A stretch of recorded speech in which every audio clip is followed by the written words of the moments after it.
Our guest today is a 28-year-old queer trans/non-binary human who uses they/he pronouns, has been poly for 7 years, and is currently partnered.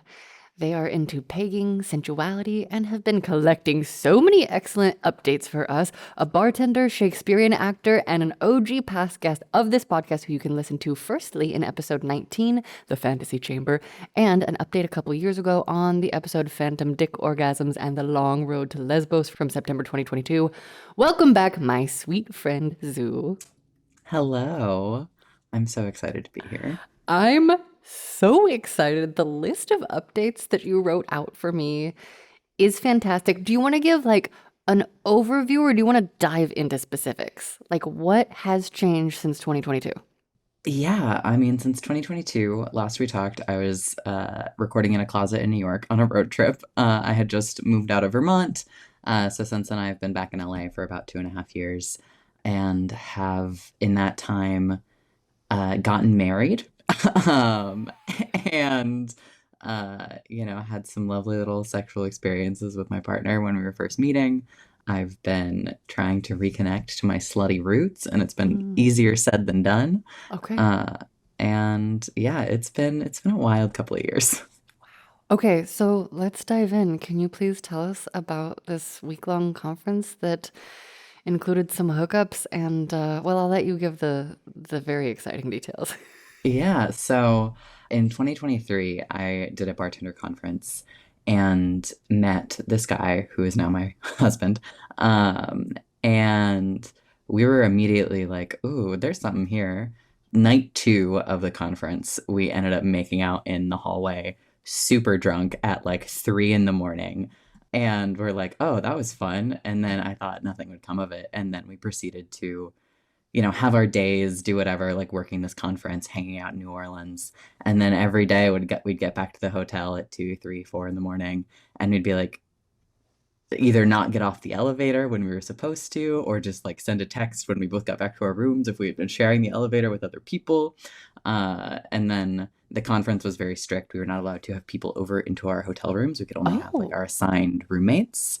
Um, and so we would just be making out in the hallway, dirty talking, getting like real intimate, and culminated, I think one of our the really fun moments was we were like, okay, we've been making out in basically the elevator, like where the elevator drops you off, like just in front, and then like somebody would come in and we'd just like stop and just be like, yeah, so anyway, casual, what were you saying? Uh-huh, for sure, sure. And so we're like, okay, let's try and find some more privacy. And I had it in my head that like, oh, hotels have like ice rooms, or like where you can like fill up your ice bucket. Maybe we can like go in there. Turns out that was yeah. just a door and couldn't fit a human in there. But right across from it in this little alcove was a different door, and we opened it just to see if it was unlocked. And it What's happened to behind door be number two? what's behind door number two. And it was a room filled with like microwaves and kettles, like for the hotel. Okay. But What? For like a weirdly storage room or unlocked, like for guests to like a use? storage room. Like Okay. it was like just where they kept those extra appliances for that floor, I suppose. And it was unlocked. So we go in there and we start like really making out heavy, like hands down my shirt, some light choking action. And then finally we're like, okay, we should leave. We've been here for a long time. And then we go out and then we just proceed to stand up against the door and continue to make out. And then I'm like, we're getting hot and heavy. And so I'm like, reach my hands down his pants and then pull his dick out and we're making out. And I'm just like gently jacking him off in a hotel hallway, the Ritz-Carlton. Did you make it to completion? Was it just a little play? Like, what did you do? If so, like, how It did was it work? just teasing. Okay. Ooh. It was just a little bit of play. Edgy. Hallway edging.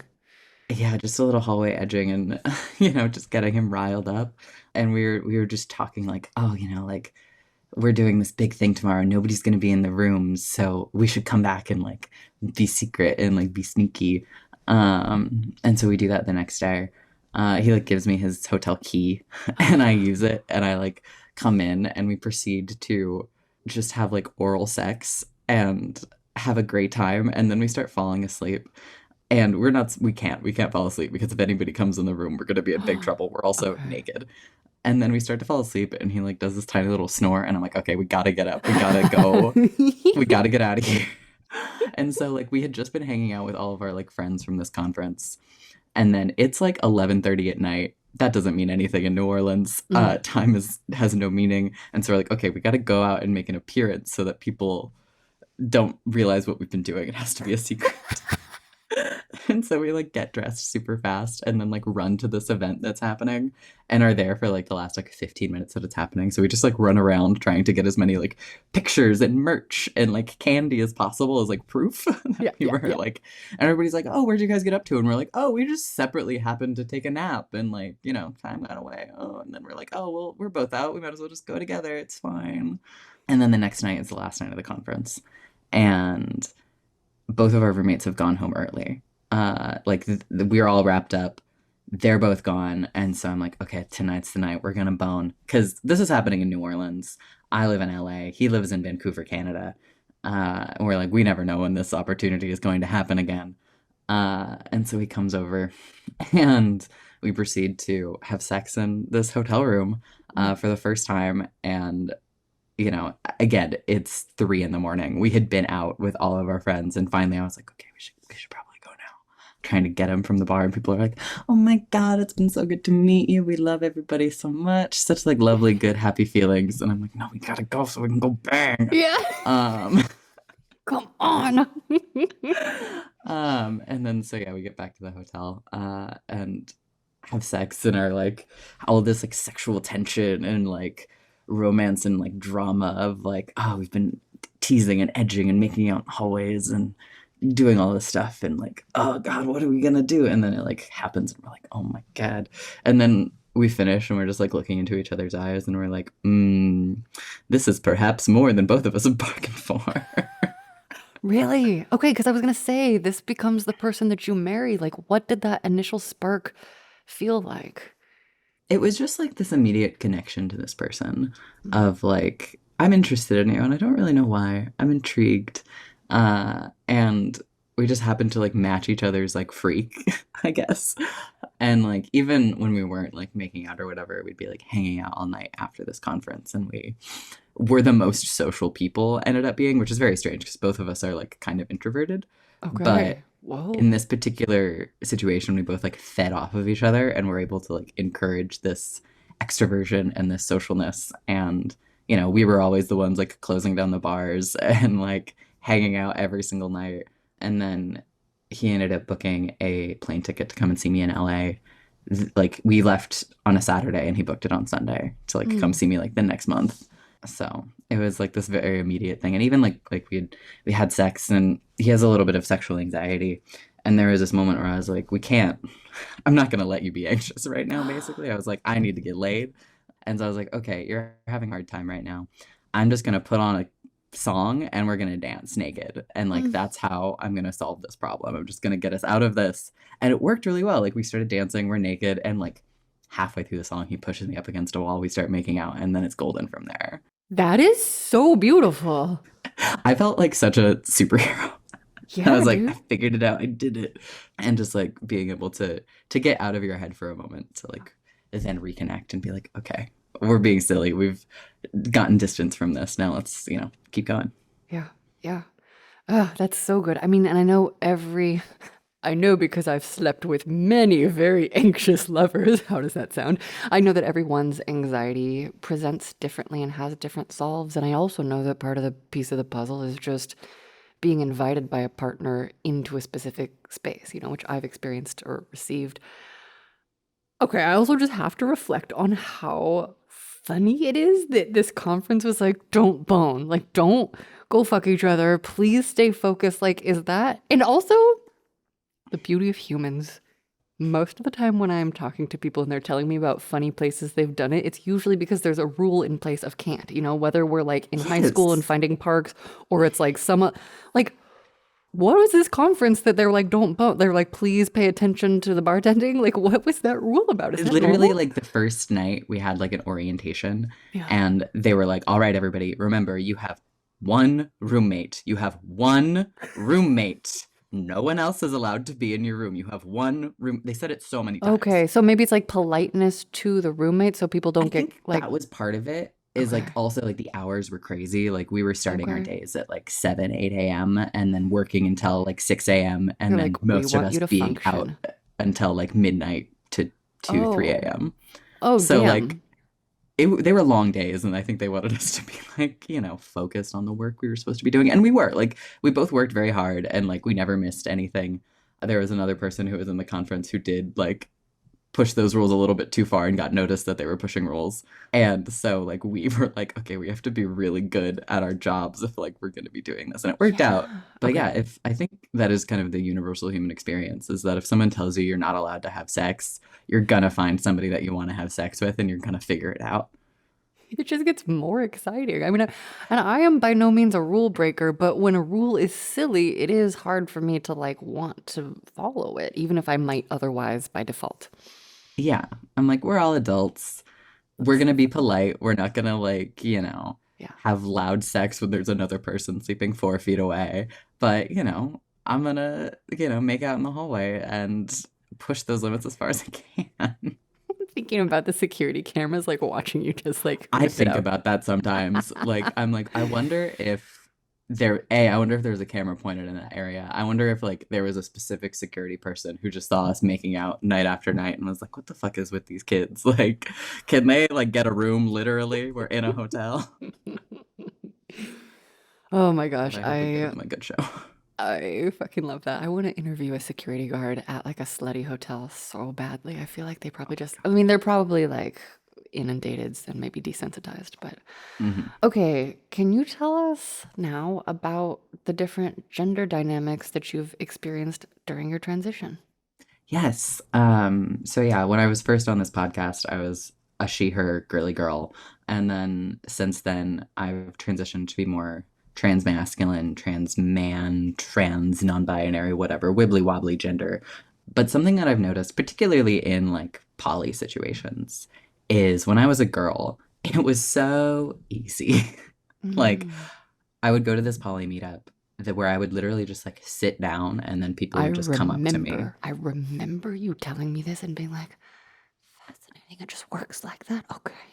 It just works like that. And like even just like meeting people in bars or like going on dates or being on apps, like it was always easy to like let the like I didn't have to do much. I didn't have to try very hard, which I think is just this inherent societal thing of like the man or the masculine person has to be the initiator, be the aggressor, whatever. And I've noticed that since I've come out of like when people are perceiving me more masculine, I don't get approached as much. I don't get Mm. like people coming on to me as much. I have to be conscious of like, oh, I need to make the first move. I need to invite you out on a date, which is weird for my brain because like I'm anxious and Oh, don't want to do that. I'm like, but what if I read this wrong and like I go to make a move and then they don't actually want that from me? yeah. And so like I've noticed these like different dynamics of like even just like being on dating apps and being like, oh, this is now the point where I need to ask them on a date, otherwise this conversation isn't going to go anywhere. Because Oh, I can tell yeah. that they're not going to do it. How can you tell? Just from like the pattern? Just the pattern and like the syntax, I guess, that they're using, the different like the vibe, the energy of being, I'm like, oh, okay, they're kind of talking around this subject. I need to be the one who goes, okay, let's make a date, let's do Mm. whatever. Which is especially difficult when like, you go on a date with somebody and you're like, oh, I'm at that point where like I think the kiss is about to happen, but I need to be the one to initiate the kiss now because I can Mm. see in their eyes that they're waiting for that or that they're not going to. And then I have all of that anxiety of like, did I read this wrong? What if they're not actually thinking that? What if they're thinking that I'm a crazy person? And then I like go to kiss them or ask to kiss them, and then they go, Yeah. no, no. Yeah. So that's Has just that been a really happened? interesting. That has never happened to me. Okay. Of course it Okay. hasn't, because Okay. most I of don't my know. anxiety is just made up in my brain. Mine has happened. I'm like, okay, I think I'm reading all these signals right. They look like they want to fuck me. And then I'm like, do you want to have sex? And they're like, ah. I mean, those are old stories. I also don't give most people in the world the opportunity. Like, my days of fucking people I meet on the street are over as of last summer. Okay. So I learned my Okay. lesson more than once. I won't do that anymore. And it is tricky, like with anxiety on both sides, or at least it can be. And it is I mean, I've heard all of these things about like the masculine needs to be the hunter and needs to feel like successful from it. And I'm like, but sometimes they do seem slow and scary. And I'm like, have I been initiating dates too quickly? You're using apps, you said? You're like, I am or is using it apps, yeah. okay. Do you ever like meet people out in the wild? Like do you go up and chat at bars? Because I mean, or are you mostly only at the bar where you work? Like do So I'm terrible at like going up to people and like initiating a okay. conversation. I wish that I was better at it. Have you done it with a wing person? I do find it easier to like make conversation when I'm with other people, but I Because feel I'm like like, I so often go to places, events, whatever, alone because I'm like, oh, if I hook up with somebody, I don't want to like leave my friend behind, but then I don't have anybody to like yeah, bounce energy off of, and so I relatable. don't end up talking to anybody. So like it's like this weird like thing of like I want to have the space and the time to like be able to hook up with somebody, but then I don't want to like Okay, be alone. okay.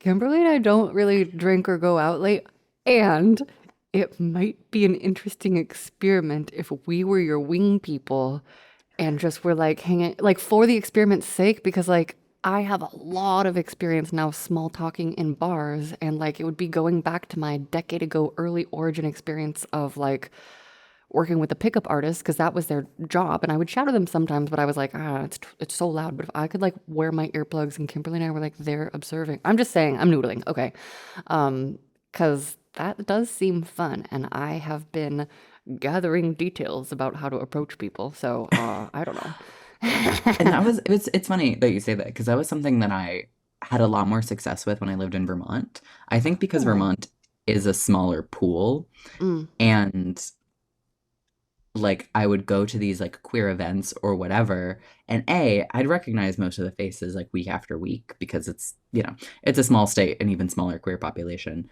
And so it'd be like, okay, I kind of have an understanding of who these people are. I know like where their sort of dynamics are. I'm, friends with this group of people that is essentially a giant like trans anarchist polycule and like everybody's dating or fucking somebody else. And so it was like really easy to like shift into that.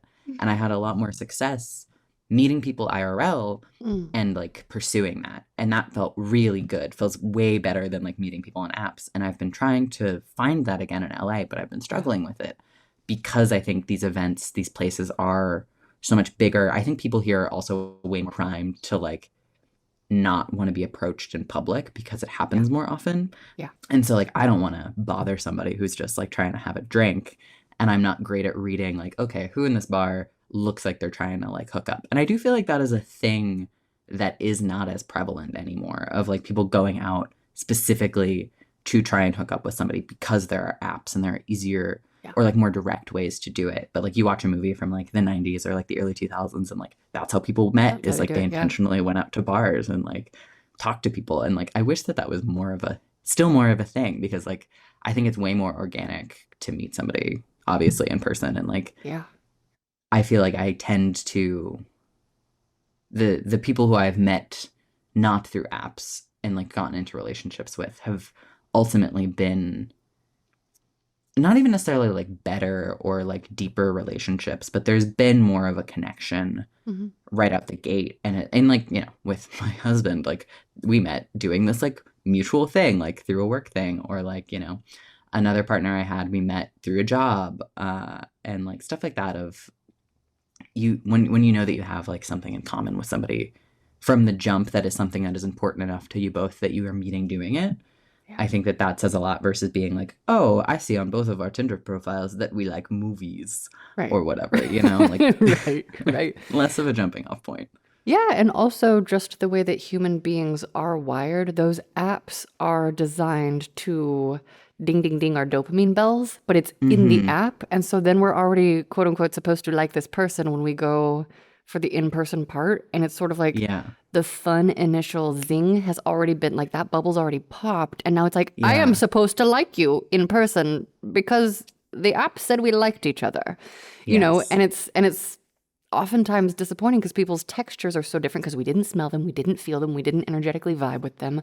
Or maybe I Yeah. know some people have a lot of success on apps and they tend to be very like focused from what I've talked to. And I really like openness and the unknown, and I've definitely found myself gravitating toward in-person experiences Yeah. for certain. Yes. Well, interesting. And I'm like, I really want to compare your masculine experience like with apps and real life. But I think the point that you made too about how norms are shifting for meeting people, Hmm. and the cultural context is a big difference. I also have had some people tell me that they've lived on East Coast and West Coast, and East Coast has more of a culture. Now, I didn't say this, I've had other people tell me this, but like one handful, so maybe it's meaningful. I don't know. Everyone else can tell me.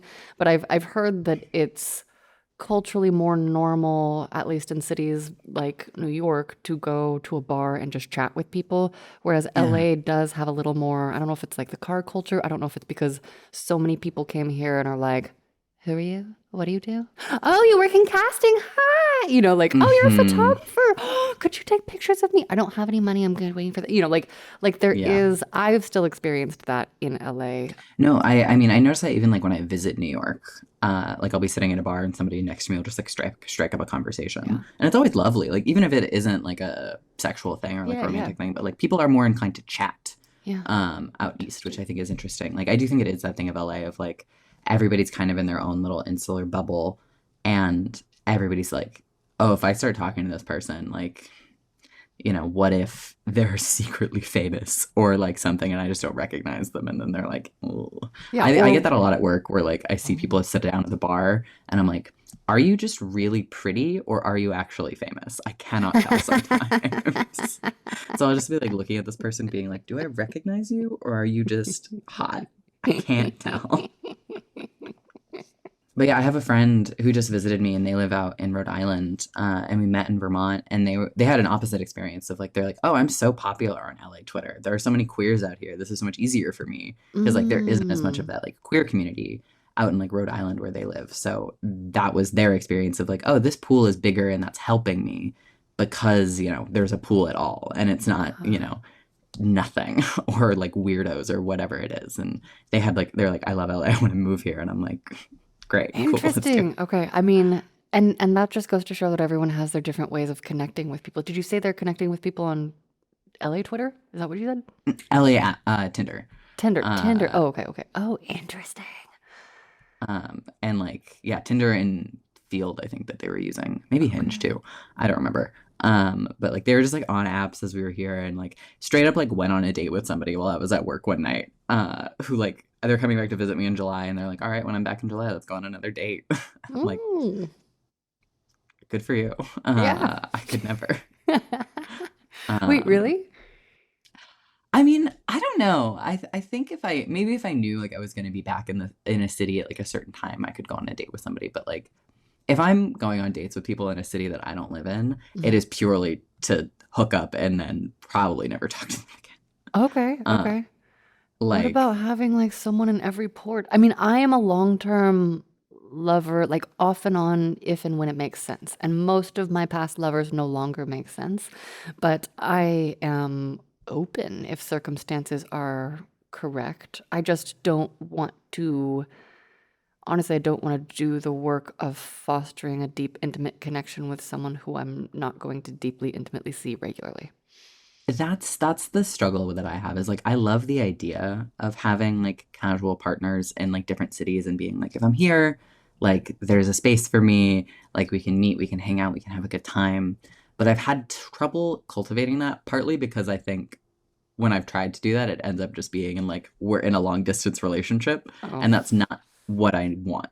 yeah. Um, like I'm like, no, we had a really good 2 weeks, and that doesn't necessarily mean that we need to jump into a long distance relationship that will ultimately fail because we miss each other. But Yeah. like I like have like it is that just balance of like I want to connect intimately and deeply with somebody and not have that be a relationship. Yeah. Yeah. And that's hard to find.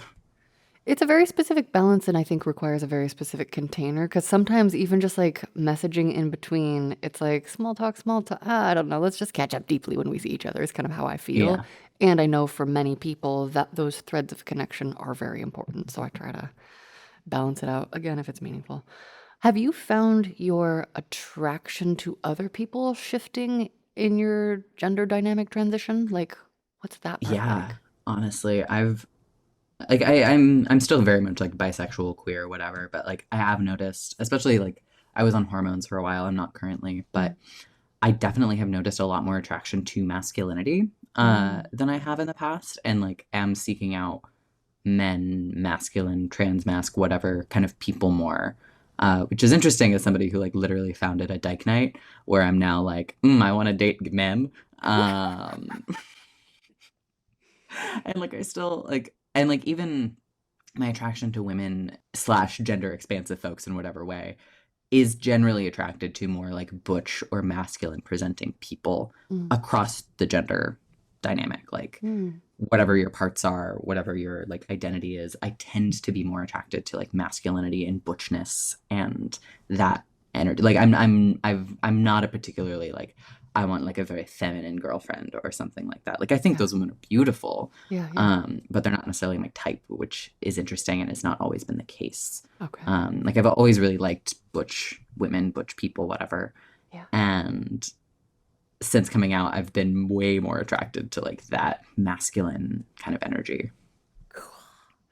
It's also so funny to me. I mean, not in a judgment way, in a I love seeing these things unfold way, but I think it is also funny if you are attracted to more butch or like mask presenting types, that you would still be the one to mostly make the first move or that you're clocking those kind of dynamics. Yeah. Well, because I think it's also I struggle with this in a way of like I am comfortable with my like the way that I feel my gender and like this masculinity within me. But I think to a lot of the world I still permit like come off as more feminine because I still have tits. And Um, like I get gendered as a woman a lot at work, which is very strange to me. But, especially when I'm talking to like a cis man or something, I'm like, oh, I mm, think I don't know how you're perceiving me. And so I don't know if you're attracted to me or how you're attracted to me, if that makes sense. mm, Like, I can't tell if you are perceiving me as like a non-binary girl, if that makes sense. Like you're like, you use they them, but like you still got tits and like a pussy, oh, so you're kind of a girl. Or if they're reading me as a man and therefore they're not attracted to me, or if they're like a bisexual, I don't know how they're perceiving me or like what's going on. So like I feel more confused sometimes talking to cis men specifically of like I'm attracted to you, but I don't know if you're reading me as a lesbian and wouldn't think that I'm attracted to you, or if mm. you're reading me as a man and you're less interested in men, or like whatever that is. So I struggle with that sometimes of like, are you flirting with me for real? Are you like, what is this? How are you perceiving me in my relationship to you? Mm. Would you ever ask a question of them? Like, obviously, it would have to get to a certain point, but like, is there a fun version? This is a fresh noodle where you'd be like, "So, have you ever been with like, I don't know, like, what? How would you even describe yourself? Have you ever been with a non-binary masculine? Like, would you ever do something like that? Would you say something to someone like that, or like, what do you need to feel safe to assert yourself as who you are?" I mean, that's a great question because it's something that there's a person that Yeah. I'm currently struggling with of like, I don't know what your perception of me is, sort of Mm. in this moment and how that applies to your attractiveness, but like, or attraction, not Yeah. attractiveness. Because yeah, I am kind of curious. Like I wish I had the confidence to just be like, "Hey, how are you perceiving me right now? Like Mm. what do you see when you look at me? And how does that match with your personal like scale of attraction? Mm. And like type, like where do I fall on the spectrum of Okay, are you open to more noodle though? Because this is what I'm yeah. practicing. In myself, I am practicing getting out of their head and their experience, focusing on my desire and going from there. So for me, it would sound like, have you ever been with a really horny autistic sex worker? You know? Because I think you're cute. And if that's what something you want to explore, like I don't know. And these Hmm. are all fresh noodles. I have not met someone in the real world recently, although I have done some container shifts with people that I know, where I would like drop that because no one has been compelling enough at first meeting for me to like want to do that. But I did recently have an experience with a longtime person that I admired who then expressed desire, and I was like,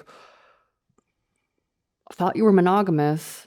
How do you feel about a non-monogamous super slut? You know, like Yeah. like what do you think?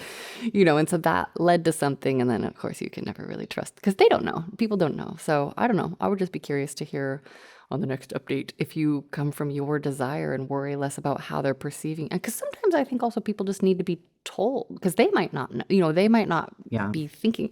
What I've learned is most of the time people are not consciously thinking about all the little details that I'm wondering about. That's the ticket, is that nobody is thinking about me as much as I'm thinking about me. For all And of us, nobody is, sure. Yeah. yeah, nobody is perceiving me with the detail that I am perceiving myself through somebody else's eyes. Mm, And I struggle really hard to remember that, because that is how to fix that anxiety and we're that I have, is practicing. to just be like, no, how do I feel about this? This is who I am. Do with that with what you will. Yeah. And not thinking like, oh, is this person attracted to me? If I wear this outfit, will they perceive me this way or that? Mm, Because that's also something of like, okay, I'm going on a date with a cis man. Do I want to dress more masculine or more feminine? What will he like more? What will my perception, like, how will I feel in my gender if I dress this way versus this way? mm, And these are all things that I think about constantly, even like getting okay. ready for work or whatever, of like, you know, if I show up to a work meeting wearing this, will my coworkers think of me this way or that way? Mm, Uh, and it is hard to get that out of my head of like, no, I just need to wear what I feel comfortable in yeah. and what feels good to my gender today and in this moment. And the people who like me will like me no matter what. And the people who are attracted to me will still be attracted to me or Yeah. not. Yeah. It doesn't matter what I'm wearing necessarily. And that's hard to get my head around. Well, it's all a practice. And I definitely noticed that like when my anxiety brain is going, it's going to focus on something to be anxious Yeah. about no matter what. And it's so funny because I almost always end up like anytime I'm going out into the world to do a thing, I'm like, what do I wear? What do I wear? Oh my God, I don't even have clothes. I don't really have clothes. I should, I have fancy dresses. That's too fancy. I don't know what I don't. And I almost always end up in my same pair of leggings and a white tank top, like almost always, Yep. you know, and then a various jacket, whether it's the yellow one or the red one or the jean one, like depending on the time, like almost always some form of boots or flip flops. Yes. I don't know. Hmm. We have our comfy spots. That's so interesting. Okay. I want to hear about the time that someone who was allergic to latex didn't bring their own condoms. Oh my God. So this was somebody who I met on a dating app. Okay. I think I had matched with them on multiple dating apps even.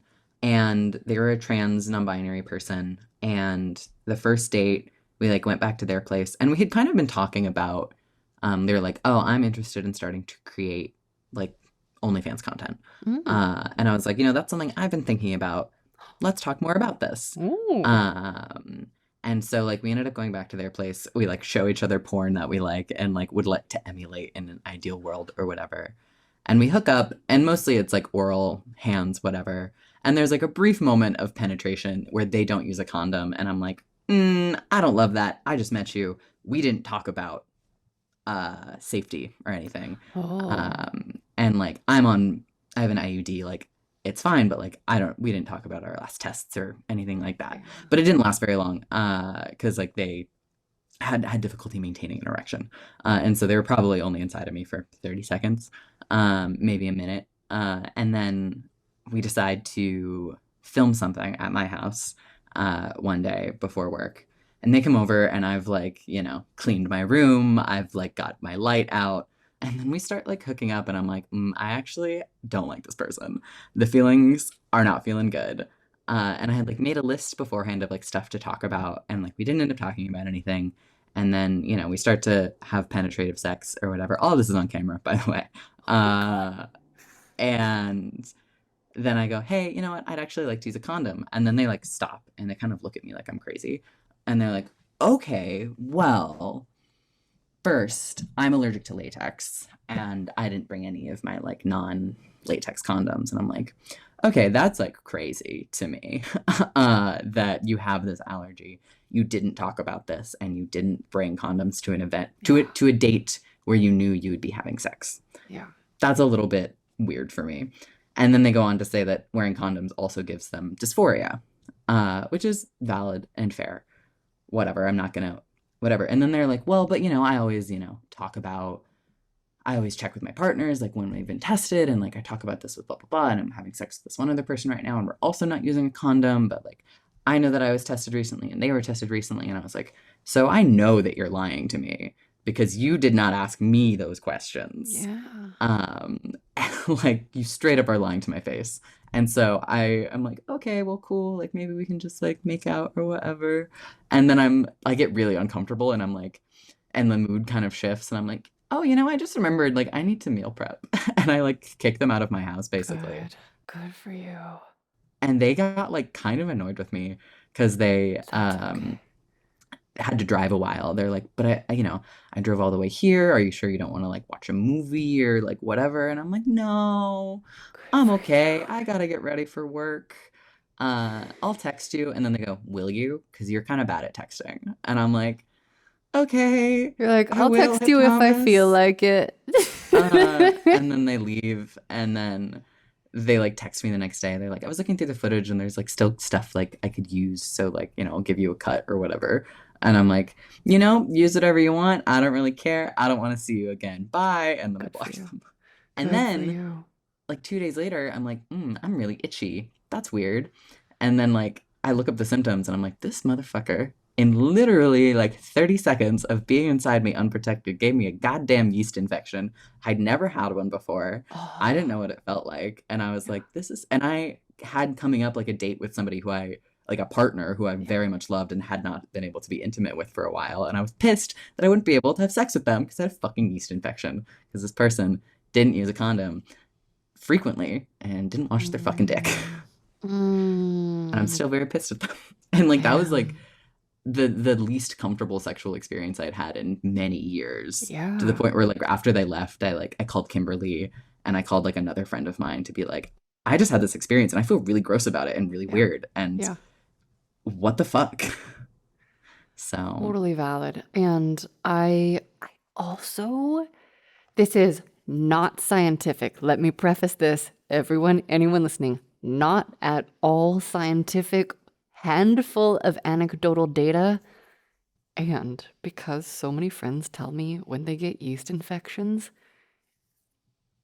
my observation is that in my personal life, when that has happened, and in my own experience, it often seems to be related to people they don't like. Like, and it's skin to skin, and it can interesting. be hands as well because Yeah. it's whatever fucks up the pH and whatever kind of like bacteria are getting in, and every pussy is different. They are self-cleaning organisms, and it seems like when the person has a negative feeling toward the partner and there is any sort of unprotected contact, the body's like, nope. So That's that's fascinating. that, and that is again just like a handful and a half of data points, but like I've also experienced that. And I've gotten yeast infections for other reasons. Sometimes I've gotten them after using a condom, but it's also like I don't know what else happened hand-wise. It's for me, it's only in the last couple of years that I have been adamant about partners washing their hands before touching my pussy, and Mm. sometimes people just don't think, or even, people will pick up their phones and then go to touch my pussy and I'm like, go wash your hands again, please. you know. So that's damn sorry to hear that happened, and very glad to hear that yeast infections are not the norm for you because some people are like riddled with them, and that's a bummer. I'm incredibly lucky in that I don't get yeast infections. I don't get UTIs. Like generally, I've a very healthy pH going on down there. So it was also like just a surprise of like I was like at work and I was like, why am I so itchy? This does not happen to me. Oh, that's a bad feeling. Um, but yeah, so that was my one experience with attempting to make OnlyFans content, and I Yeah. have not Okay. tried to do it since. Yeah, it is a whole thing, and that communication process and is a thing. Yeah, I was like, you're not a safe person to do this with because you're not. And also, like, they were like, well, the only thing I've been thinking about this week and doing is like this, like working on this project of mine. Like, I'm unemployed and this is the only thing I'm doing. And I was like, you're not doing anything else? You don't like have a hobby? Oh, wow. Okay. Yeah. I mean, So, I don't I know. mean, we definitely learn our lessons one experience at a time. Yeah, but uh, yeah. Tell us about getting spanked every time you said a certain phrase. Give us the Okay, yeah. context, lay it out. Tell us about the spankings, and Yes. please. So This was in that month between hooking up with my partner at this conference and then them coming to see me. We'd be texting or like talking on the phone or whatever, and I am always right, just in general. I'm almost always right. I say that in a lot of contexts. I'm a very smart person. I'm very perceptive. I know kind of what's going on. And so whenever we'd like have we'd be debating about something, or I'd give advice and I turned out to be right, or something like that, I'd be like, Zoo's always right. And then my partner now goes, when we meet up, I'm going to start keeping a tally. And every time you say that, I'm going to spank you. And I'm like, all right, cool, go off. And so like every time I'd like text it or say it or whatever, he would just send me like a little emoji, like those little like the count, like the number emojis. And like he would just react with like that emoji like in WhatsApp or whatever. And then it got to be over that number. So he would just be like, all right, that's 10, 11, 15, whatever. It got up to I think like 22 or 23 in about a month, month and a half. You're so Because I was right. saying it all. I'm so right. And also like there got to be points where he'd be like, and why is that? And what was that? I'm like, this was always right. Like he would goad me on, and sometimes I'd be like, I'm feeling sassy or bratty or whatever, and I'd give it to them. And then so yeah, one night when he was visiting, we'd like gotten home. It was like late at night, and he's like, "All right, it's time." And he like bent me over, and I have like a paddle. And he started using that, and I was like, "Oh, that's actually very painful for me, and not in a fun way." Like I'm not appropriately warmed up for this. I hadn't done like Yeah. hard like impact in a while. Yeah. And so I was like, oh, this is actually a lot. And so we just switched to hands, and he was like making me count along like every time. And I was like, I'm not learning my lesson, but like, um, but it was funny because that was also a moment where like, because like with him and I at first, like even in the hallway, he was like, call me sir or whatever. And like, we'd joke and I'd call him sir or whatever. And then we did that. And that was the experience where I went, I'm actually way less of a bottom than I used to be. Like, Really? I'm having a good time and like nothing's wrong or whatever. But Yeah. like, this isn't doing it for me in the way that, a spanking used to necessarily. So that was just an interesting thing to also find out of like, oh, you're like punishing me. We're having this dynamic moment and I'm actually like, this isn't the dynamic for me right now. And so since then, actually, like in our relationship, it has switched. So I'm way more of like the top, the aggressor, the dom, whatever, in like our Oh. sexual dynamics. So that has also been very fun. Okay. Ooh. Are there details worth mentioning there before we go on? I mean, I love pegging. As we said earlier, I love pegging. As we talked about in my update a couple years ago, I love my strap on. I love fucking people with my strap. And we've discovered that my partner is a can really handle it. And like, because I have a 7 inch, and that's been my like standard dildo that I've been using. And then he was like, okay, I'm interested in like pegging, like with you. I want you to fuck me. And I was like, hell yes, thank you so much. Let's go when you're here. Let's buy a smaller dildo because I've gotten comments in the past that this one's a little bit big for people. So we like go and buy a smaller one, and I'm using it, and like we have our session and like do it, and then he goes, next time use the bigger one. Like that wasn't enough for me. Ooh. And I was like, ugh, music to my ears. So like we've been, getting used to doing that, and like he'll tell me when he's like wearing a plug to like train himself, and like before we, are together, he'll put in a plug for like leading up to it. We've also discovered that he has like a praise kink, and that is Mm. like one of the ways to sort of combat his sexual anxiety is for me to just be like telling him what a good boy he is, Yeah. and like playing with that dynamic, which is new for me because like in the past, partners who I've been like more dominant towards have been more on like the degradation side, which I am not as comfortable with. That's harder Mm. for me. And I'm like, oh, it's so much easier to just be like, oh, you're such a good boy. You're taking this so Mm. well. And like playing with that. And so that has been really fun. Or like, with the like playing with impact in the like, you're taking these spanks so well or during whatever that might be. So that's been like a fun little switch of like instead of this like punishment spanking for me, it's turned into like praise spanking for him, Oof. which has been really fun. Oh my gosh, I really love that. Tell us now about your libido returning via reading some fan fiction. And like, when did it go away? Yeah, so for the past like year or so, so my partner and I are long distance. He lives in Vancouver. I'm still in LA, and I've been having a harder time like being sexual, both in person, because I think for me, after not having sex for a while, it's harder and harder for me to like get back in that rhythm of like Mm, being a sexual human. Like I need sort of like regular reminders I get it. that I enjoy sex. No, I And feel not right if I don't know when my next sex is happening and waiting a long time. And I can masturbate, like I yeah, do a lot. but It's it's not the not the same same. nutrient. Yeah. Hmm. And so yeah, I was having that sort of like difficulty for a while, and like have been less interested in like sexting and like that kind of like long Mm, distance sexual connection that you can have, and like it's been a lot harder for me to like feel sexual. And that is also sort of tied into something with is later on in this list because I have it next to me as well, of like over the last year I've only slept with my partner. Like he's the only okay. person I've slept with since we started sleeping together, which was about Okay. a year and a half ago, which is crazy for me. I haven't done that since I was, 18 in my first relationship of Yeah. like only sleeping with one person for over a year. And I can feel how that has like changed the way that I interact sexually. And it's been difficult for me to even like, know that I want to be having sex and like pursue those with other people necessarily. And so I got really into this video game called Stardew Valley, which is a farming sim. It is not a sexual game. It is a very family friendly game. Like I know people play it with their kids. It is like a very like basic, like you farm and you raise chickens and you I build things and mean, kind of collect materials.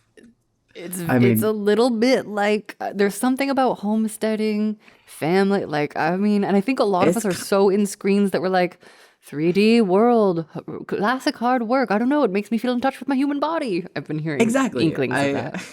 it's that like, oh, maybe I could be a farmer on a commune and like all I have to worry about is like feeding the chickens and making bread and then, it's you have to stop work when the sun goes down, so what are you gonna do? Guess we'll bone all night. So I was on like literally like Reddit for this video game, like looking at something, and somebody recommended a fanfic that they had been reading about it. And I was like, I haven't read fanfic since I was in high school. I didn't even think that this was like an option for this game. So I read this fanfic and it's like a sexy one, and I'm like, oh my God. And then I get really in to sexy Stardew Valley fanfic.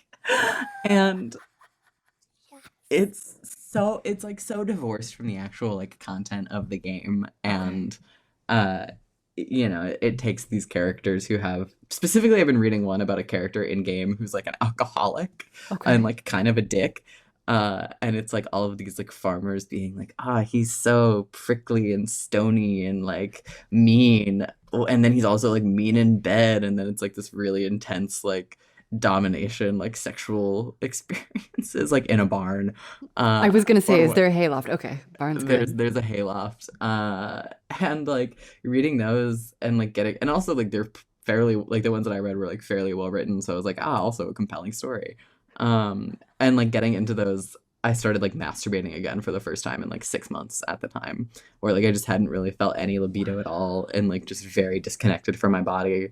And like Mm, that helped me get like back into it and like think about like, how do I feel in my body? Even if it's like, just me and my Hitachi alone in my room, yeah. like still getting some of that like energy and like sexual expression out in a way that has like been helpful for me. Like I'm coming back into this experience. Yeah. Yeah.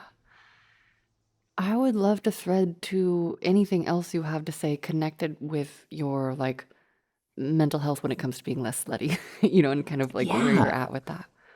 Yeah. It's funny. It's something that it's come up again recently, and that like Mm, I'm like, oh, I'm like very disconnected from my body because I'm not having sex as much. mm. And then that makes me feel like disconnected from the rest of the things that are going on in my life. And like, it doesn't help that we're going through a horrible political time.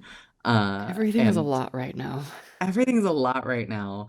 And normally when like everything is a lot right now, in the past when I've like been going through like depressive episodes or the world has been shitty and terrible or I've been struggling or whatever, something that has always helped is being able to just like lose myself in sex, Mhm. and like allow myself to connect entirely to like the animal body, Yeah. the like deep sort of intrinsic sense of self that you have when you have sex, Mhm. and like when you can only think about how you feel and how your partner is feeling Yeah. and how you guys can make each other feel.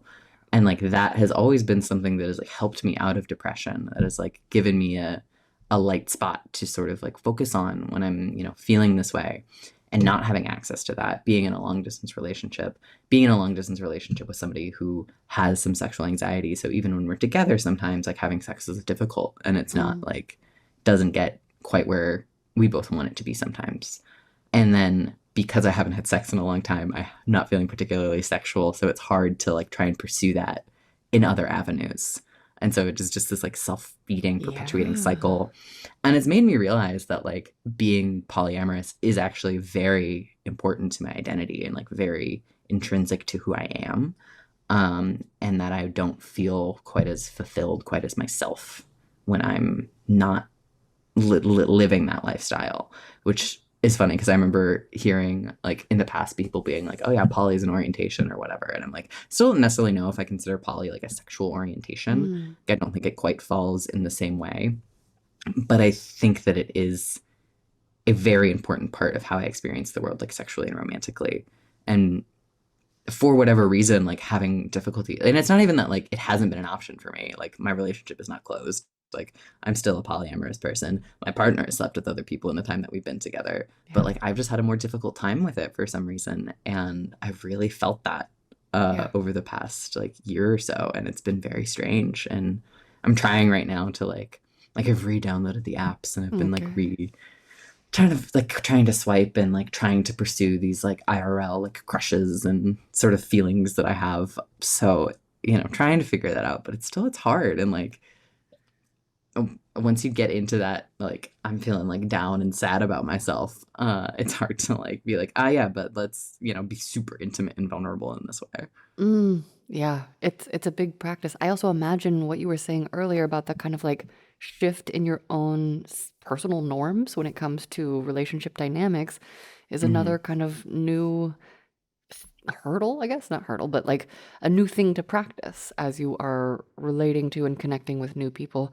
I also have found it difficult to connect with other new people out in the world in various ways, whether I'm talking to someone who may or may not want to fuck me, or I'm just like chatting with someone at the grocery store. And I think, based on what I hear in like secret containers from many people, I suspect there are lots of people also similarly affected by like anxiety and fear and like kind of I feel like we're in a next level iteration of screen mode, like screens Hmm. becoming almost required for so many things and it's easy, but I know that I have been caught in so many loops of like technical snafus because to do this thing I got to get that long and I go to so I think Hmm. there's like a general piece of that at play as well. So I Yeah. I will maintain hope for you and I'm cheering you on.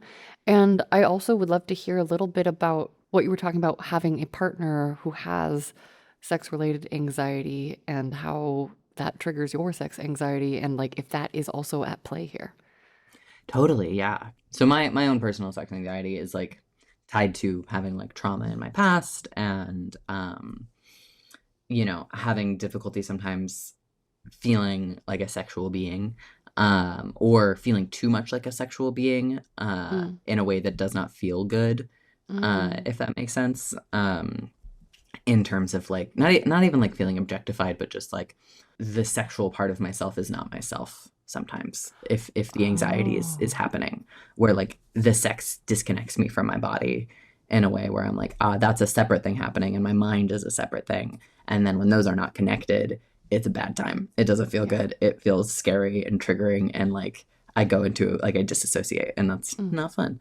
And also, part of that anxiety recently with transition has been like, oh, some of these things sexually that used to feel really good are no longer sort of the main thing that I want to be doing, or are no longer feeling the same way for me. Like oral sex can be a little bit more triggering now Mhm. as like a more like as a trans person, because like it's more difficult for me to get the sensation that I want without feeling feminine or Mm. like a woman, because like I don't want to be feeling that way during sex and like Yeah. feeling more dysphoric about my chest and like wanting that to be touched less or not at all is also like a just a different thing Yeah. and so sometimes even certain actions can like trigger me and put me into like a dysphoric kind of mindset and then I feel less comfortable.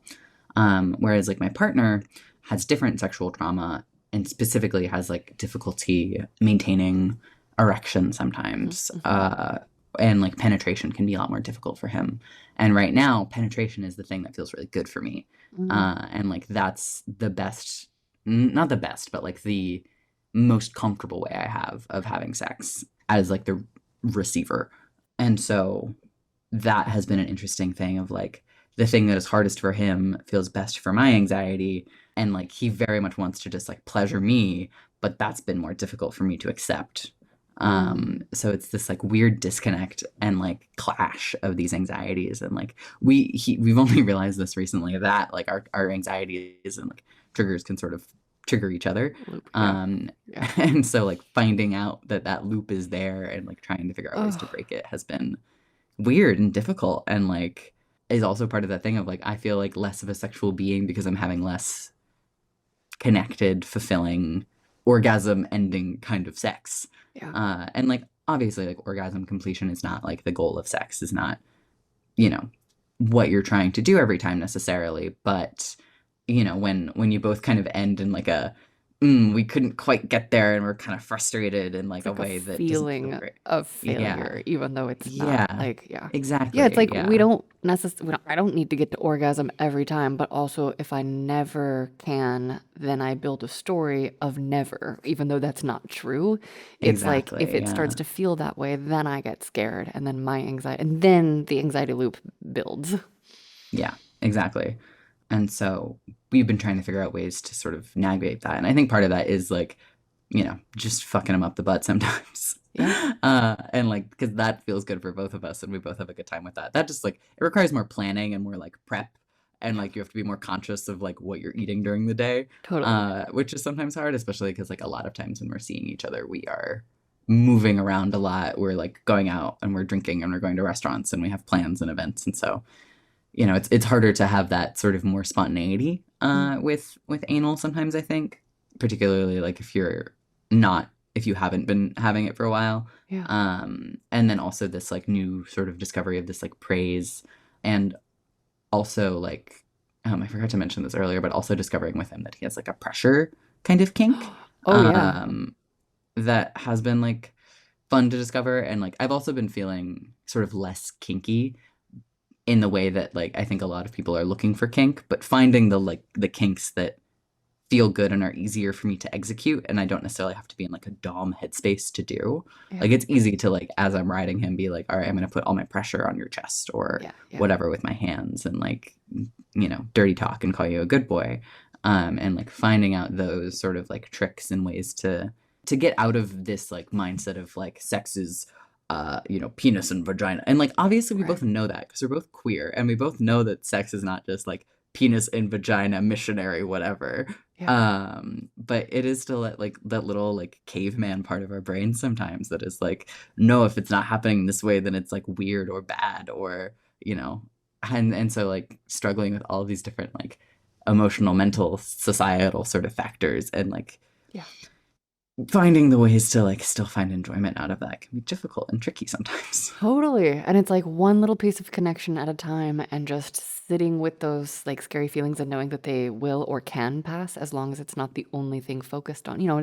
It's kind of like what you did in that initial time of like, okay, okay, hold on. Let's just dance, you know? Hmm. And now that the brain knows about that, then the brain will be like, oh, what if the dancing doesn't work this time? Or, like it can, I've watched my brain ruin dozens, hundreds, who knows how many orgasms over the years because my own anxiety will still crop up during sex. It came from rejection, abandonment. I recently had a situation with a partner, not that, I mean, I guess we're having kind of straightish sex, but I had a condom snafu with a different partner, and so just to err on the side of safety to get to the outer limits of testing windows, waiting the 3 weeks plus results time, we weren't using even condoms to fuck during that time. I thought he just didn't want to fuck, and so we were doing, like, Hmm. lots of hand stuff, and that was good for me, and then he was, like, expressing something different. So it's like people are changing and moving all the time, and then, we got into our own situation just that your story reminded me of, where we were, like,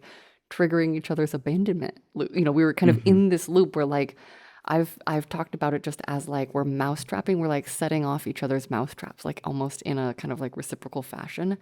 And so Yeah. it is wild, and it's really cool to have a partner that you can long term work on that with, like someone that it's like, well, we're not going anywhere. It's just a matter of, like, what is pleasure today? What is joy today? Will I fuck you up the ass? Also, I have to say, the sex worker part of me is like, oh, well, if you're not going to do it on camera, then I mean, sometimes it gets a little messy, but like, I feel like it's the sex worker part of me plus the butt slut is like, well, Yeah, and like I don't particularly mind if it gets a little bit messy sometimes, but I also feel like sometimes people can have anxiety that it is going to be messy, and that's good why point. like That's a they total steer away thing. from it, and like that can, whatever. But Totally like, true. it's a butt. It's But messy shit sometimes. happens, It's okay. So yeah. All right. Well, and it sounds like you really are in a new chapter of just exploring on different fronts, Yeah. and I'm curious to see what will unfold next. Yeah. Okay. Tell us about photo book project with your bestie based on the long road to Lesbos. Yeah, how have things Yeah. unfolded in the years since? Yeah, so last we talked, I was going on this road trip where I went to every lesbian bar in the United States. I called it the Long Road to Lesbos. The website is still up if people want to go and read that. I did a blog about it. And I have a best friend, like I said, who's living in Rhode Island, and they're a queer person.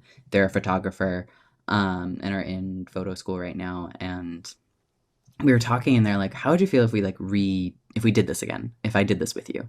And so we've been talking, and we're still trying to figure out exactly like what it's going to look like. But like we went to two lesbian bars while they were visiting last month. We went to one in San Diego, and then we went to one here in LA. And so it's been fun, like rethinking about this like experience that I had, or I did this on my own, and like did it in just kind of like a very loose kind of, I want to do this. I'll make a blog, but I'm not like trying too hard kind of way with it. And then now, like my friend who is very focused, very like has a very clear vision, is very smart, is in like a very fancy school doing photography and also taking lots of theory classes, and they'll like spout off queer theory stuff, and I'm like, I don't have any idea what you just said. I went to Relatable. acting school. And Um, sometimes people assume I know so much about gender theory and all of the mhm. specifics, and I'm like, I can tell you a lot of medical facts and a lot of anecdotal data and anything psychological, and that's not where I've deep dived yet, because Yes, exactly. gender's never made sense to me, and so I didn't really want to study it yet. So, Yeah. So like yeah, I have a lot of like anecdotal data and a lot of like feelings and thoughts about it, but not necessarily in the words that they're using. yeah, yeah. So we've been trying to figure out this way of like going to these bars and doing like a photo book that is accompanied by writing, by interviews. It's sort of evolved into like creating this like queer archive of what lesbian and queer spaces look like in, we were thinking about just doing another road trip, Mm, but with both mm, of our schedules, that doesn't really make sense. Because it took me a month, and that was me like booking it, booking it, yeah. and we would want to take more time and like be able to explore it a little bit more. So it'll probably be a several years long project at this point. Yes, But cool. yeah, the idea that's kind of forming is like this archive of queer and lesbian spaces in, the second term of Trump's America, and like what that is looking like, what that's evolving, why these spaces are important, why they're still important, why, when I did it, it was because, there's this like long period of like lesbian bars closing, and then Mm, suddenly there were only like 20, 22. And that was brought to light by the Lesbian Bar Project, by Leah Delaria and some other folks, and they've like gone and made a documentary about it. And a lot of people have actually done this pilgrimage, this road trip, this whatever. There's another podcast about it. There's even like we went into San Diego, we walked into the bar, we go up to the bartender, and they look at me and they go, "Oh my god, zoo, I know you from Dyke Night in Vermont." And I go, "What?" uh and I felt so famous. I'm like, is Yeah. this what it's like? Um, and we were talking to them a little bit, and it was a very loud bar. It was a Friday night, so like we couldn't do too much in depth, but they were like, oh yeah, me and my, partner, my girlfriend, I don't know if it was a girlfriend at the time, it's maybe an ex now, I couldn't quite figure out the context, but they're like, yeah, we did a road trip and like did like a van life thing where we went to all the lesbian bars, and like that's why we were in Oh. Vermont, is like we stopped through and like ended up going to Dyke Night and met there. And I realized later, I looked at them on Instagram and I was like, oh, I know who you are. I've definitely like interacted with you on Instagram before. And then like we went to the lesbian bar here in LA, and we were sitting out back, and my friend went up to this person who also had a camera, and they're like, I'm doing a like photo series of these lesbian bars, and like this is only the second one I've gone to because I live in the Mm. Bay, or maybe not the second because I think there's a couple in the Bay Area. And so a lot of people are doing this project. A lot of people are like, I like thinking about it as like a lesbian or dyke or queer pilgrimage, because I Yeah. think it is this like sort of thing that we're all doing, because we're trying to find the meaning of queerness and the meaning of these spaces in this world that we're living in, where like for a while it felt like, maybe these spaces are dying because there isn't as much of a need for them anymore. There Mm. isn't necessarily a need for like queer specific, lesbian specific spaces, because it's more accepting, it's easier to be queer in public. And then now, especially over the last, you know couple months, Yeah. it's been immediately a lot more dangerous and a lot more Yeah. scary. And so, are some of these places going to close because of the current administration? Probably. Are there going to be new places opening up as forms of resistance, as forms of safety? Are we going to go back to even having like more secret kind of bars that are like Mm. blacked out windows that people don't really know about, unless they're in the know, they know the people? And I think like thinking about it in that way of, how can we, as two white trans people in their 20s, what are we contributing to this conversation that hasn't already been contributed? Is kind of an we're still trying to figure out exactly what the best way to use our voices are, Mm. for that Mm. is, and like try and make it as inclusive as possible, knowing that we're coming at it from a very specific perspective. But it has been really cool just like thinking about like, okay, what is this that I want to tell with this second story of this, and how do we want to go through this? And I even started looking into like grad programs, for myself to like go Mm. back to school and do some like gender and sexuality studies, because like I'm interested by it. I already have one useless degree, I might as well get another. For the learnings. For learning, like I like learning, and like I want to figure out what I still like I still want to open up like a queer bar of my own. That's still like my ultimate like goal with my bartending and with doing this Yeah. road trip in the first place, is to create one of these spaces of my own. So thinking about this also is like a long scale research project of like, what are these spaces doing that I like? What don't I like? What are people resonating towards? What do people find? Why do people come to these places still? And what do they bring to them? What does this place bring to the community? How is it a community structure? Like, I think we've lost a lot of community in a lot of ways in like the queer world, whether that be because of the internet, and that has brought us closer together, but I think has also brought us further apart in a lot of ways. There isn't as much like local connection. You're connected with like people from all over the world, and you get to see these like queer experiences in all these different Yeah. places, Yeah. but you don't necessarily have the same connection with your queer neighbors that perhaps we used to. And then also, of course, losing people to AIDS and gender and sexuality based violence, and all of this stuff that's like happening currently is, just trying to figure out exactly where we fit into that has been really interesting and Yeah. fun. Yeah. Oh, wow.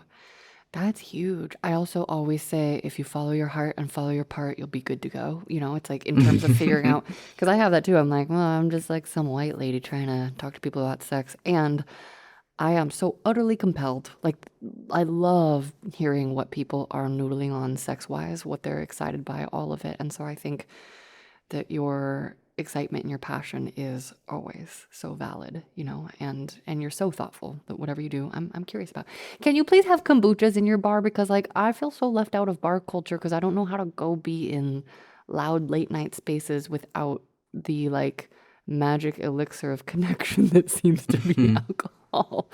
I'm like, maybe if I had a Yes. kombucha, then I don't know, it'd be different. But No, that I'm always trying to figure out how to hang, literally. I'm a big fan of having non-alcoholic options in bars, and having, different kinds of stuff. And I think ultimately like the real like the goal, if I had like all the money in the world and like didn't have, it was based on the space that I went to when I was in Montreal when I was living in Vermont. Mhm. But it was basically just like a giant warehouse, and each room was a different, like, there was an auto shop, there was a wood shop, there was a kiln, Ooh, there were different painting yes. studios, there was a microbrewery, there was a food co-op. There's like this Yes. huge warehouse that had all of these different spaces. And like you paid a monthly fee and you could use any of it and all of it. And they like taught classes and people would help show you, like, they would either like, you could just like come in, change your oil yourself if you need somebody to teach you, like you could learn how, like stuff like that. And so I want to create basically a space like that, that is this like big queer artist space of like having all of these different daytime creative practical activity spaces, and also having like a bar attached to it that is a bar, cafe, whatever attached to it that has like NA options that's open during the day, that Yeah. people can like hang out in a queer space without drinking, but are still like surrounded by this sort of energy and this culture. And having, there's a bar like that actually in DC, that I Mhm. really liked when I went. It was a queer space called As You Are, and their downstairs was like an all ages space that was like a cafe that was open during the day, and then upstairs was like a queer bar, that served like alcohol and had like dance parties and stuff at night. And even Mm. like the downstairs space was still open at night, and like so you Yeah, I could still love come in and just that. like get a coffee or whatever. And I love it was that. like a really really cool space. And I actually talked with one of the owners while I was on this road trip and like interviewed them, and like talked to them about it, and just being able to, again, it's that research thing of like, I'm taking these, I'm like, oh, I really like this idea, I really like this idea, how can I Yes. create these spaces all together? Because yeah, I do ultimately just want to like be the be a monarch of like a queer community space, Yeah. and just like cultivate all of these different spaces and ideas and places that people can exist in however way feels comfortable and good for them. I totally get it. This is what I spend a lot of time noodling on, although my specific bent is like, how can we turn all the brothels into education forward spaces and make the most of sex work? People are already learning from it. We got to do a better job, So, Oh and my God, yeah. so I'm constantly thinking too, especially in bar type settings or like the creative settings that might transition. I am constantly thinking about how can I design a space where it's like we can have a nice cozy little conversation where we can actually hear each other, so it's not necessarily about just like pumping dollars by pumping alcohol into people, and I know that a lot Hmm. of bars are set up purposefully loud, purposefully dark, purposefully, all of these things to get people to spend more money. And I'm like, but how do we actually just create community and like have big wide open spaces for the dancing and the party and the big stuff, but then also have these like little spaces for, those of us who are quieter creatures, or, those of us who get more noise sensitive, the more turned on we get. Like, where do we put those people? What do we create for that? So I love that you're thinking about it like that. And I love your unlimited budget version. Keep building that. I want to go hang out there. That's Yeah. lovely. Hmm. Okay, so this feels like coming full circle. You found the first porno you ever watched on the internet, which your first episode of Sex Stories is entitled The Fantasy Chamber. Yes. So tell us about that. Tell us what you have learned from that, or tell us your takeaways. Yeah, so this was very recent. Like this was probably a couple weeks ago, and it was because I recently re-listened to my old episodes, because a friend of mine was like, "Hey, I was listening to these looking for a specific episode, and I listened to yours, and it feels weird to not tell you that." Uh, and I was like, "That's super fair." And so I went back and listened to it because I was like, "What did he hear? What did I say?" And then I was like, the internet exists. I bet I could find this. Like, it's probably up somewhere. And so I did some Googling, and it was like the third or fourth Google result down. And I typed in the fantasy chamber, and it's the full video online and like a specific like vintage porn website or whatever. And I started watching it, and didn't remember it being so long. It's like an hour and a half. Oh, wow. Uh, and like it's just a bunch of different vignettes of various like fantasies. I was like watching like the first couple clips because there's a couple different pornos called The Fantasy Chamber. And like I was like, oh yes, I remember specifically this room being lots of mirrors and like this experience. This is a memory that has unlocked. And watching it is like I remembered, clearly like two or three scenes, and then there were a couple that I didn't remember at all, because they were shorter or whatever. They just like didn't stick in my brain. And then like watching them, I was like, oh, like even subconsciously, I can see like some of this, like there was a kink scene that I didn't remember at all, but like I was like, oh, that was my first introduction to kink was probably this. of like watching these. It was a lesbian kink scene.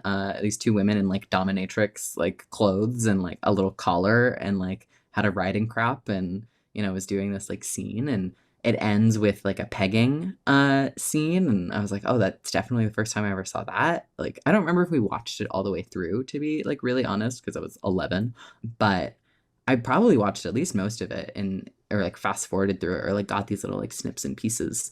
And so watching it and being and like the scene, there's like a MMF threesome on a motorcycle, and watching that and being like that is and I remember that one like I remember watching that when I was 11 and like using it throughout my adolescence. Like But a like I'm like, oh, parked that is motorcycle? Is it moving? yeah, How oh, it was oh, a parked okay. Okay, motorcycle. okay.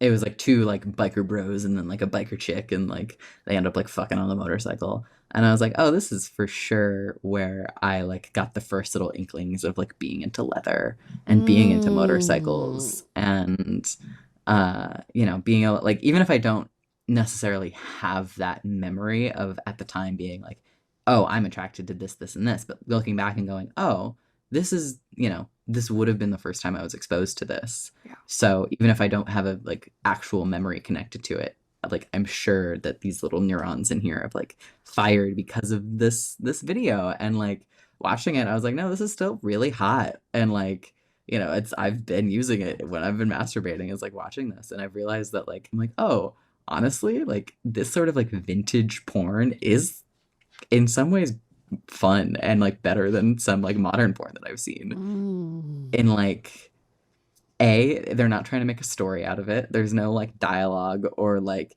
stepsister blah blah blah blah blah blah blah. It's Yeah, just like people fucking yeah. and there's like jazzy music on top. Like it is that very classic like 70s like jazz kind of vibe. Everybody's got bush, but it is just like it's very sexual in a Mm, very like raw way mhm. that feels still very sensual. And I think that's sometimes what I miss in modern porn is that it's very sexual, but there isn't much sensuality to it. And you Yeah. have to sort of like seek that out specifically. There's this one ethical porn company that I love called Four Chambers or a Four Chambered Heart. And their stuff honestly reminds me of this like more vintagey kind of style because it's Mhm. like lots of cutaways, lots of vignettes. It's like got production value. Like Yeah. I'm realizing that like that's also something that I find very hot in my porn. I want like a high production Same. value. Yeah. Like, just a stationary camera of just like people like fucking on a bed isn't necessarily or like the stationary camera and then like one person holding a phone like or whatever. I'm like these aren't necessarily aren't this isn't doing it for me, but like I want to it like feels more immersive almost to Yeah. like and like a fantasy and Yeah. like having that sort of dynamic. I was like trying to find like other like vintage porn of like what else is like here, what else like I the company that makes it is like Universal. It's not Universal Pictures, but it is called like Universal something, I think. And so I was like, oh, I should look at like see if I can find other porn by this company in this era and like see if I like it because like it's cool and it's like a fun little time capsule to be like, all right, this was definitely like taboo. Like some of these scenes are very like kinky and out there for the 70s and 80s Yeah. versus like what we have now and some of it's very similar to like what we are seeing in like modern sort of porn creation. So that's been really cool of just being like, damn, this holds up, this is still doing it for me, Oh, which has been really cool. I love that so much. Was there anything in there that you saw that you were like, I need to try this, or like this hasn't? There's all the origin stories, but were there any horizon stories? Um, there wasn't honestly, I've done a lot. And so like there wasn't really anything Yes. that I was like, oh, I've not done that before. I mean, I still really would like to have a like all the threesomes that I've had have been two people with vaginas and one person with a penis. Hmm. And so I would like to have a more penis centered or like have two people with penises and have like a Yeah. threesome or a foursome or whatever sort of combination. I like that dynamic. I think having more, especially like I've been saying, like this like gender thing of like, having a threesome with two people with penises. And I also have my strap and like see what that Yeah. feels like and experience like this more like masculine kind of energy in this way. Could be really cool and fun. So yeah, and like finding these, the different ways that maybe this like classic version of masculinity in these like classic porn kind of things and like embodying that during sex and seeing what that feels like. Yeah. Ooh, fuck yeah. Wow, what good updates. Can you tell us if you have hopes for the future now? I mean, we touched on them a little bit in the conversation, but if you had to just clearly be like, going forward, this is what I want for my life of connection. Like what is on your horizon? Yeah. I think what I've been really wanting lately is uh, like consistent connected orgasm Mm, and like finding connections with people, whether it's for a night or for a month or for a years or like whatever that relationship looks like. But like, I don't think that casual sex should be disconnected sex, should be not as intimate as partnered sex or whatever. And that's something that I've been trying to find with like hookups or, more casual encounters is like, just because, we're not going into this looking for a relationship doesn't mean that we still can't have very connected right. emotional sex, Yeah. very sensual, sex and whatever. And I think honestly, like I'm still looking for like the elusive, like true friends with benefits kind of Hmm. situation of like somebody who I feel comfortable and friendly with, who I don't necessarily like want or need or have the space to have a romantic relationship with. But we have really good sex and we're also really good friends. And like those two things are not mutually exclusive. Because I also think that friendship is the basis for the best relationships. Yeah. And you have to have friendship in your romantic relationships in order for them to work. So, there's, people who I am friends with and I have crushes on, and I'm like, damn, I really want to have sex with you. And like, that might make our friendship weird. It might not. It might turn it into something else. But like, again, that was something that I liked when I was living in Vermont is that Mm, everybody was like really cool with like being friends and also having sex. yeah. And I think because they were all a bunch of like literal like relationship and just regular anarchists. And so they were just like very cool with like not putting labels or like things and just being able to be like, hey, we're flirting a lot. You want to hook up sometime? Yeah, great, let's do it. Next time we see each other, totally normal and cool. Like, Yeah. and like being able to have that was really special. And there's, I just am looking for this sort of like consistent connected like sexuality because I've, discovered that that's important to me. And like, I used to say before I transitioned, and like, this is also pre COVID, that like dating and sex were like my hobbies. Like, I Mm, would go on dates all the time, and like, I was like a very social, sexual being. And COVID and my coming out were pretty close together. Like, I came out right before COVID hit. yeah.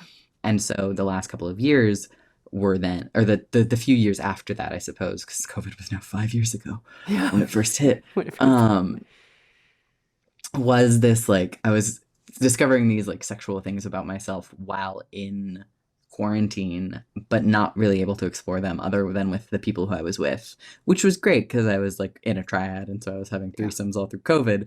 Yeah. And but that was also an entirely different like experience that I was having. And so, you know, now I'm finally feeling connected to this new, not even new person who I am, but this new way of presenting to the world, and feeling comfortable with it. And I'm wanting to explore that more and like be a sexual being as Zoo, as this like trans mask hottie with a strap, and like find those experiences and add them to my, sexual repertoire and sexual experiences. Fuck yeah.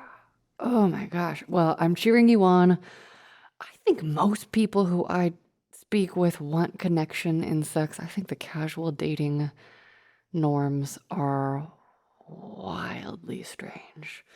Yeah. Um, Personally, and it's again, that's why I think I've gravitated toward sex work because I love clear containers where we talk about what we want to do, and I know the other person really wants to do it and they really want me. Like, it's like that stuff is Yeah. so clear because even in those polycule situations, I love the clarity of like, do you want to do it? But I'm like, who will have the nerdy, deep conversations? It's also why I like kink of like, what are we going to do today? Like, what is on the menu? Hmm. And so I love that. I am cheering you on and I am so excited for whatever your next update is on or off pod. So thank you for helping spread nipples Spread the nipples. Spread the nipple.